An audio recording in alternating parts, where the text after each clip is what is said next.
بصحة وبسعادة وبسلام. النهاردة فيديو جديد وحلقة جديدة، نورتونا في قناتنا. النهاردة هنتكلم عن قرار اتخذته الفيفا العالمية بإلغاء تجاوز الكرة للمرمى. يعني ايه؟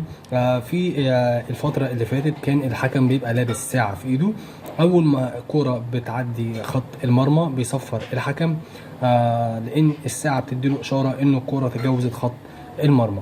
رسميا الفيفا بيقرر النهارده الغاء الخاصية دي.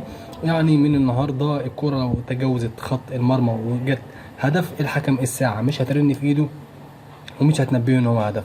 طيب ايه لازمه ان القرار ده يتلغي؟ لان القرار ما بقاش ليه لازمه، او القرار وجوده ما بقاش مفيد، لان كلنا عارفين ان دلوقتي بقى في فار، والفار بقى بيدقق جدا وبيعرف يجيب الكوره سواء تجاوزت الخط او لسه ما تجاوزتش الخط.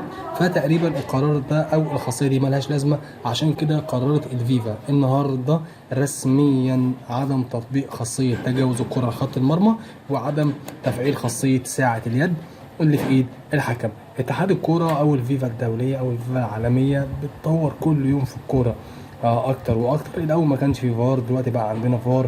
الخلافات في الكوره بدات تقل، الخلافات على قرارات الحكام بدات ان هي تقل، والمشاحنات وعنصر او اصحاب نظريه المؤامره بدا ان الموضوع يقل، لان الموضوع دلوقتي بقى في فار والموضوع بقى محكوم. النهارده كمان اتحاد الكوره بيفاجئنا بإلغاء خاصية ساعة اليد وإلغاء خاصية تجاوز الكرة للمرمى. وبنتمنى من اتحاد الكرة والاتحاد الدولي والفيفا إن هم يطوروا لنا الكرة على أعلى مستوى.